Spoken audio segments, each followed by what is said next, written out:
Bonjour à tous, pourquoi chercher plus loin le meilleur avec nos amis les bêtes? Aujourd'hui, ici à Tours au Parc Zoo en Saône-et-Loire, avec les girafes et Malawi, un bébé girafon né devant les caméras de France 3 l'été dernier. Pas mal de découvertes à faire avec les animaux de compagnie aussi, comme le cheval. Le cheval de trait, il a failli disparaître lorsque les machines agricoles sont arrivées, bien sûr.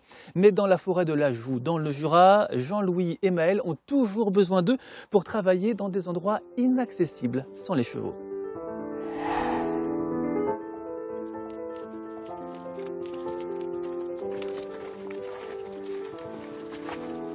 Ouais, t'arrives, Maël?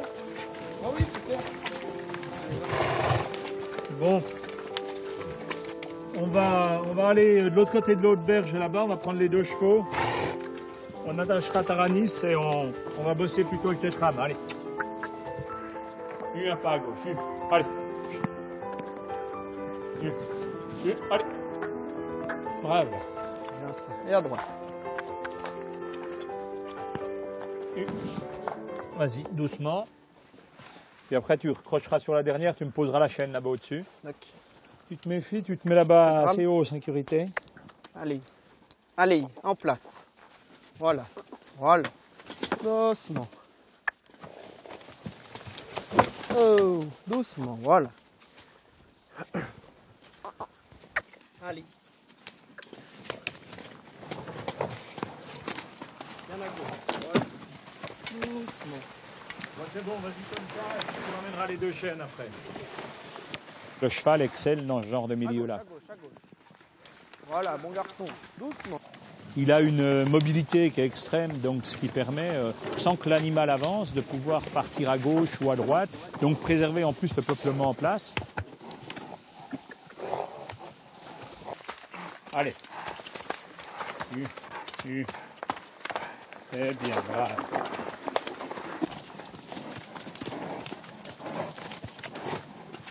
On peut intervenir complètement ponctuellement dans des zones précises sans abattre toute la forêt pour faire passer un engin. Donc l'objectif, c'est d'éviter de buter, de toucher tous les arbres d'avenir. Doucement, en place, allez. Voilà, bravo. Tout doux, garçon. Bien, oh, un pas à gauche. Bravo, doucement. Allez, non. Voilà, allez. Oh, doucement, allez. En place, doucement, bravo. Devant. Un pas à gauche. Bien. Et à ta place. Voilà, bravo. Oh. Le cheval était l'outil de travail de la ferme. Quand j'étais petit, il y avait déjà un petit tracteur. Mais on n'a jamais arrêté d'utiliser le cheval. Et je pense qu'aujourd'hui, aux côtés d'une motorisation douce, le cheval a toujours complètement sa place, comme une énergie renouvelable et surtout une énergie paysanne. C'est bien, mon grand. C'est bien d'être un bon garçon. Bien travaillé. Ça, c'est bien. Parcours les Allez. Jean-Louis croit aux actions concrètes. Depuis plus de 40 ans, il fait partie de ceux qui expérimentent, font évoluer les techniques de dressage et enseignent leur savoir pour donner à l'animal sa place de partenaire.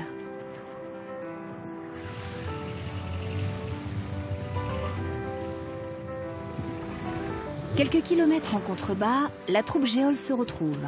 Là encore, c'est une affaire de famille. Benjamin est le fils de Jean-Louis et les chevaux, il les côtoie depuis toujours.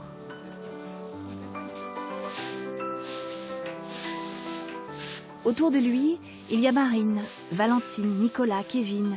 Ils forment cette troupe pas comme les autres. Ils ont pour partenaires Astre, Olbo ou encore Cyrano. Ensemble, ils parcourent la France et l'Europe pour faire tourner leur spectacle. On passe beaucoup de temps ensemble ici. Et puis après, les répétitions, elles peuvent durer jusque tard dans la nuit si le cœur nous en dit. On va attaquer, on va répéter la liberté avec Vif, Olbo et Lutin Rox. Vous les emmènerez comme ça, sans les longes. Ensuite, Marine, tu répéteras sur Cyrano, sans tapis. Tu brides Lutin? Ouais. Nico, tu prends Vif? Ouais. On a une écurie d'une vingtaine de chevaux, c'est pour nous permettre, nous, de travailler tous les jours. Et puis après, c'est beaucoup de calage pour que chaque cheval connaisse bien sa partie, c'est hyper important. Olbo, out.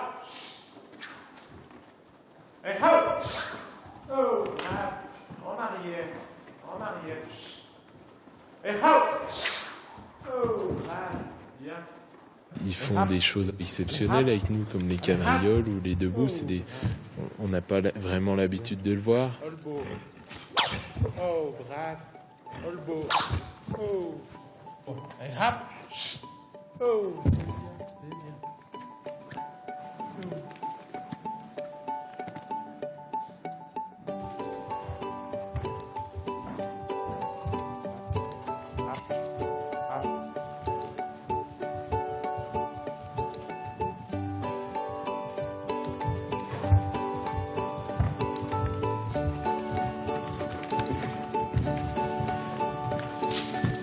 Nous, c'est pas du tout l'idée de faire un spectacle folklorique, c'est vraiment de proposer un spectacle vivant avec des chevaux de trait qui ont une possibilité artistique immense en fait. Donc on se positionne pas vraiment comme cirque à l'ancienne ni comme cirque moderne, mais Géol, on peut dire que c'est à cheval sur le cirque, c'est-à-dire qu'on n'est pas vraiment du cirque, mais en même temps c'est ce qui nous anime, quoi.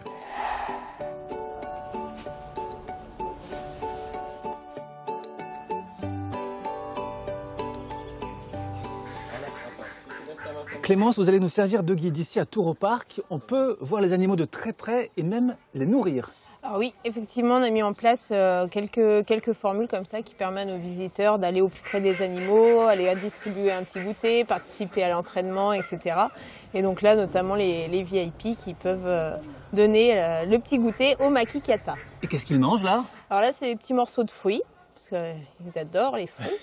Donc c'est une espèce qui est endémique de Madagascar, c'est-à-dire qu'on les trouve seulement là-bas et ils sont essentiellement frugivores. Après ils mangent un petit peu de tout, mais ils adorent les fruits, la partie sucrée de l'aliment. Et ils viennent se servir carrément avec la pâte, hein. Ah bah oui, ils sont pas trop sauvages, ça va. Quand il y a la nourriture bien sucrée, ils aiment venir prendre à la main, ce qui fait le bonheur des visiteurs et des enfants particulièrement. enfants. On va laisser le goûter se poursuivre avec les makikata. Alors, là, Sophie, tiens. Sophie, viens me voir.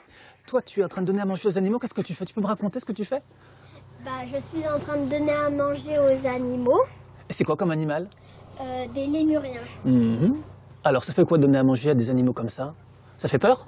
Au début, oui. Parce qu'on croit qu'ils vont nous mordre. Et en fait, non. En fait, non. Ils sont gentils. Tu as donné quoi à manger, là?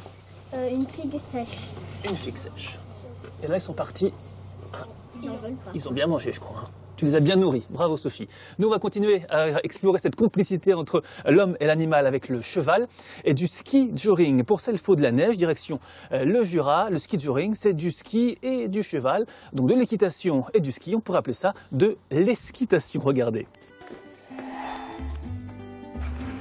Allez!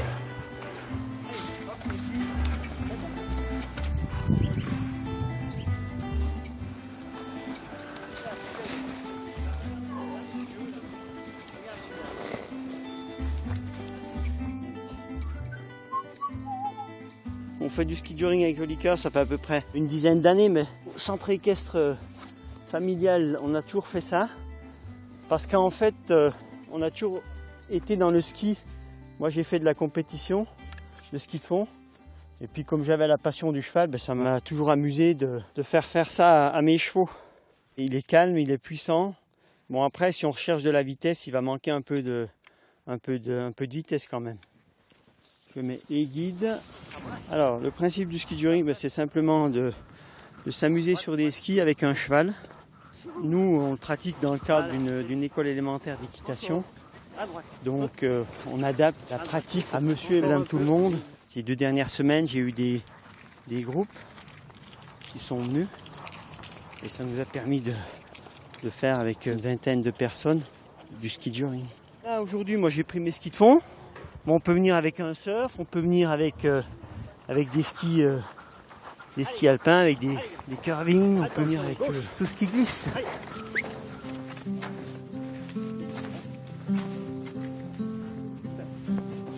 Encore. Allez.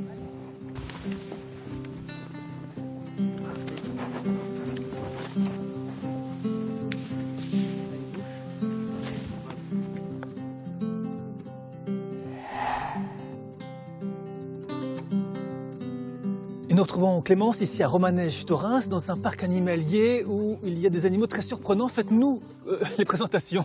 Alors là, devant vous, il y a Phanindra, notre rhinocéros indien. Donc c'est une espèce en voie de disparition à l'état naturel. Donc l'objectif aussi premier des parcs zoologiques, c'est de reproduire ces espèces-là, qui sont en voie de disparition dans la nature. Parce que souvent, le reproche que l'on fait, c'est de voir des animaux en captivité. On se dit qu'ils ne sont pas forcément heureux. Alors, ils sont... Là, il a l'air content. Il a l'air plutôt content, il rentre dans le bain.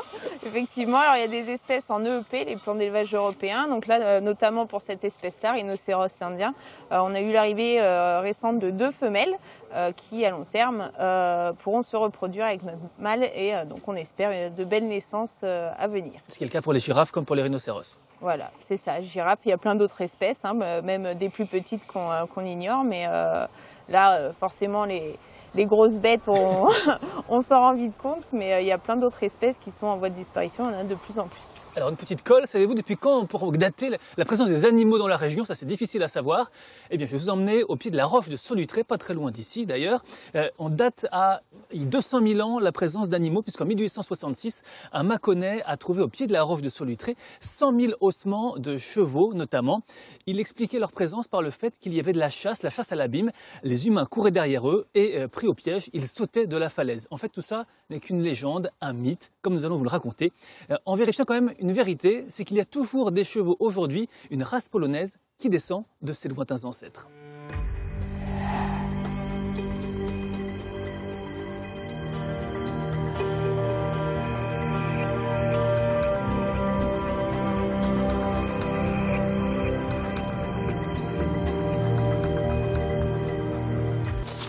Alors on arrive ici sur le site archéologique, donc le site de fouille. Là on a retrouvé les quantités d'ossements de chevaux et de rennes. C'est ici où a été découvert par M. Arcelin. Les toutes premières fouilles en 1866, ouais. C'est là où on retrouve justement des ossements, des outils en silex qui laissent penser aux chasseurs qui sont sur un site préhistorique d'importance. Pendant plus d'un siècle, ce sont des générations de fouilleurs qui vont se succéder ici. En 1907, l'abbé Breuil, le spécialiste de Lascaux, permettra de dater les occupations du site. De moins 29 000 ans à moins 12 580 ans avant Jésus-Christ. Plus tard, on découvrira un autre amas d'ossements sur plus d'1 hectare et 1 mètre d'épaisseur. Le fait est unique en Europe et déplace des spécialistes du monde entier.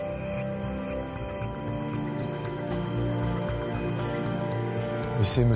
Combier qui a fait les dernières grandes opérations dans les années 70. Le grand chantier de fouilles qui a permis d'apporter toutes les connaissances actuelles sur le site de Solutré.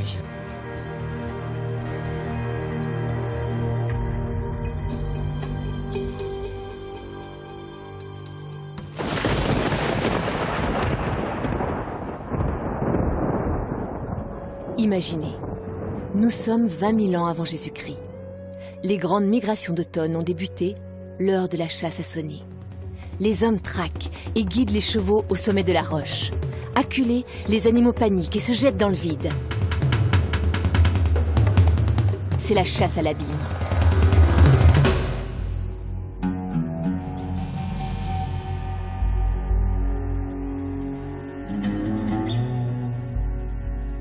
Cette hypothèse séduisante, justifiant la concentration d'ossements au pied de la roche, a été représentée dans nos livres d'école. Pourtant, elle était fantaisiste. Alors comment ce mythe est né? Il est né justement avec le découvreur du site, Adrien Arcelin, qui peu de temps après la découverte va publier un roman dans lequel il va imaginer que les chevaux étaient précipités du haut de la roche. C'est-à-dire que c'est ça aussi le paradoxe, finalement c'est le premier chercheur de Solutré qui va donner naissance au mythe de la chasse à l'abîme. Beaucoup de gens ont entendu parler de ce fameux mythe de la chasse à l'abîme, qui reste qu'une légende. Ce n'est qu'une légende, malheureusement. Et non, parce qu'ici, on voit bien justement qu'on est en contrebas et non pas au pied de la roche. C'est-à-dire que les ossements, ils ont été retrouvés ici, alors qu'ils auraient été retrouvés de l'autre côté s'il y avait eu de l'autre côté, s'ils avaient été précipités du haut de la roche. Aujourd'hui, les scientifiques s'accordent sur une toute autre hypothèse. À cette époque glaciaire, les animaux devaient se déplacer à l'automne et au printemps pour se nourrir. Leur route passait au pied de la roche, dans les éboulis et les blocs de pierre qui ralentissaient leur progression. Les chevaux et les rennes devenaient alors des proies faciles pour les chasseurs embusqués.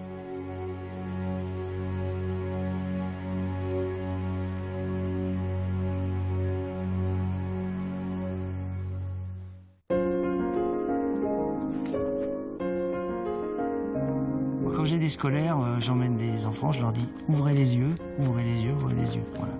Regardez, rien que ça déjà c'est que du bonheur, quoi. On a tendance un peu à se focaliser sur Solutré, quoi. C'est vrai que Solutré c'est le phare local, quoi. Mais moi je conseillerais aux gens qui viennent ici en vacances ou en balade, hein, de sortir un peu de Solutré, d'utiliser tous les sentiers de randonnée qui sont balisés et de se balader vraiment dans le coin, quoi.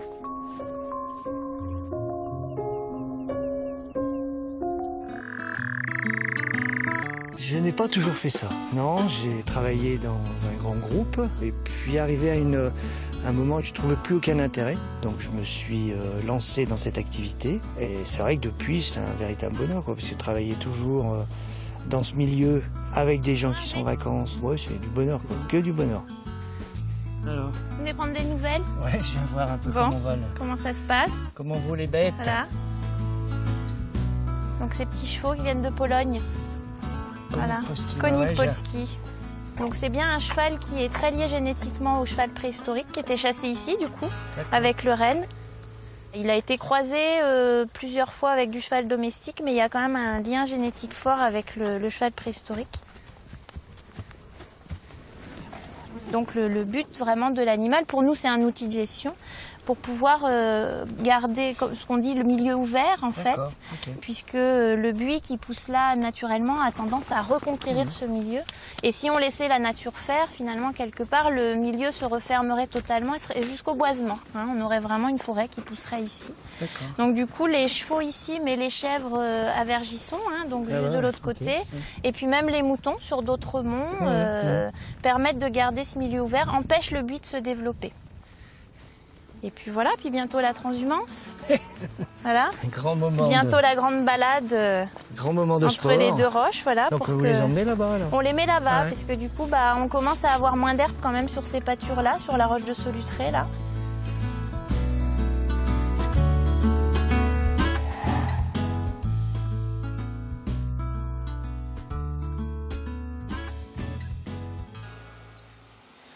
Alors là, Clémence, parlons du métier de soigneur ici à Tours au Parc Zoo. C'est important. Combien sont-ils pour s'occuper de tous les animaux? Alors, ils sont une quinzaine de soigneurs à Tours au Parc. Donc, ils ont chacun leur secteur. Après, ils sont amenés à être polyvalents et s'occuper de plusieurs espèces, mais ils vont avoir leur spécialité quand même. Et les soins sont les mêmes pour un gros animal comme pour des petits, comme les loriquets ici, les oiseaux? Forcément, on ne s'occupe pas d'un loriquet comme on s'occupe d'un éléphant d'Asie. C'est sûr. Bien heureusement. Mais après, la procédure est toujours la même. Quand ils arrivent le matin, ils vont vérifier si tous les animaux vont bien, prodiguer les soins s'il y a besoin. Et puis après, il y a le nettoyage des enclos, nourrissage. Et ensuite, durant la journée, on a des horaires fixes, on a des rencontres soigneurs. Donc, c'est un moment privilégié. Le public peut venir voir ce qui se passe et venir voir... c'est ça. Ils viennent voir les soigneurs. Il y a souvent le petit nourrissage qui va avec, forcément. Donc les visiteurs ont accès à tout ça. Alors ça paraît très domestique, mais ça reste une espèce, faut pas s'approcher, faut approcher un doigt. Hein. Ah bah faut faire attention, c'est pour ça qu'on tient les gamelles bien en dessous. Faut faire attention, c'est un petit bec, mais faut quand même faire attention aux doigts. Donc ça reste des animaux sauvages. Eh oui, tout à fait, animaux sauvages. Allons voir d'autres animaux plus proches de l'homme peut-être, en tout cas de nos éleveurs. Ils prennent soin aussi des animaux. Dans l'Yonne, à Noyères-sur-Serein, un jeune a repris il y a 10 ans l'exploitation familiale de moutons.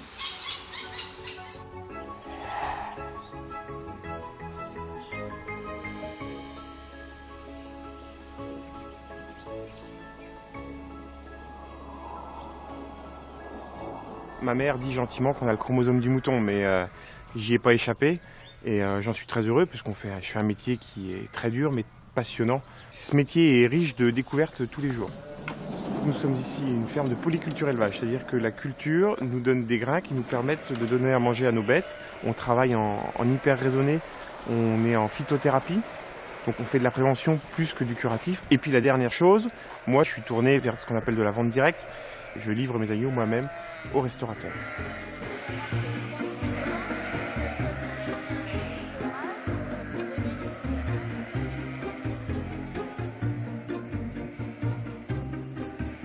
En reprenant la ferme, il a dû faire ses choix. Il privilégie la qualité avant la quantité et veut s'impliquer de la ferme jusqu'aux cuisines. Au fil des années, de Paris à Dijon et jusqu'aux stations alpines, il a noué un partenariat étroit avec les restaurateurs qu'il livre. Certains chefs viennent même jusqu'ici pour comprendre et choisir leurs agneaux.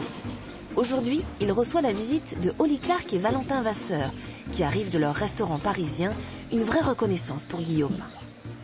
C'est super de venir choisir nos bêtes pour la semaine parce que ça nous donne un contact avec ce qu'on vend, avec ce qu'on cuisine. Tu sais vraiment d'où ça vient, quoi. Ouais, voilà. Qu'est-ce que tu veux, plutôt gros cette semaine, plutôt... Ouais, un bon taille. Bonne taille, ouais. Avec un bon cuche de gras quand même. Ouais. C'est tout chouette, ouais. Comment tu le sens en fait? Ouais, là, en fait, là, tu vois. Là, tu mets la main là et tu fais courir le long de la colonne pour bien sentir. Et là, tu es sur la selle et là, tu es sur les côtes. Tu sens que tu n'as pas beaucoup. Ton doigt, il n'a pas la place de rentrer. Bon, je te le mets pour toi, ça, Oli? Ouais, très bien. Très bien. Depuis 10 ans qu'il a repris la ferme familiale, Guillaume s'est renouvelé pour continuer à exister dans un contexte souvent difficile. C'est presque un deuxième métier qu'il a fallu apprendre. Et son pari est aujourd'hui gagné.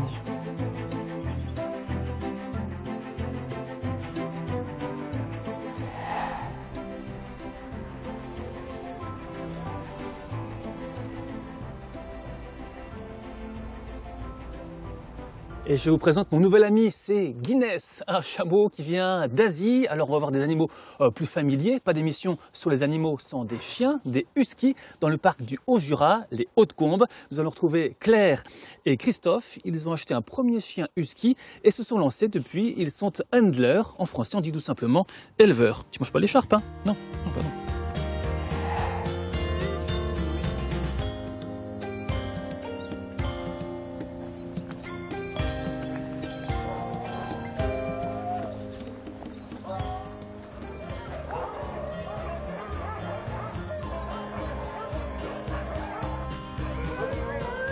Mon métier, ça consiste à s'occuper des chiens du musher, les préparer, les soigner, puis les entraîner là, pendant ces périodes où on n'a pas encore assez de neige. On prépare notre saison pour la clientèle. Avant que les premières grosses chutes de neige ne recouvrent la lande pour l'hiver, avant que ne viennent les premiers touristes, Claire et Christophe entretiennent la forme des chiens et repèrent le terrain. Tout sera prêt pour les mushers, les conducteurs de traîneaux. Le mot vient d'une anglicisation de marcheur. Les conducteurs utilisaient le mot marche pour demander aux chiens d'avancer. On est arrivé dans ce métier par amour des chiens. On avait nous-mêmes un nordique et on voulait lui donner une bonne éducation. Et puis de fil en aiguille, on a rencontré cette entreprise. On a bien sympathisé, la même philosophie pour l'animal. Donc le bien-être animal avant tout, quoi. Et voilà. Alors voilà Skilos, c'est notre premier chien. Lui, il est croisé husky malamute.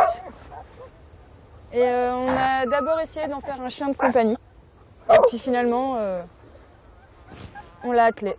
C'est une race nordique qui a pour vocation de courir. En plus, il vient d'une base de musher. Donc on voulait essayer de rester dans la lignée, quoi. Ça fait partie de l'éducation du chien que de lui donner une activité nécessaire. Sur le territoire des Hautes-Combes, il y a une quinzaine de mushers. Et on bosse tous sur les pistes tracées pour ça. Elles sont juste derrière d'ailleurs. Juste derrière là, il y a des pistes tracées pour les chiens. Il n'y a que 2 endroits comme ça justement où les pistes sont équipées pour les chiens. Il y a ici, à la Pesse et dans le Vercors. Un vrai métier passion où on passe notre temps à s'occuper des chiens et à faire du kart ou du traîneau.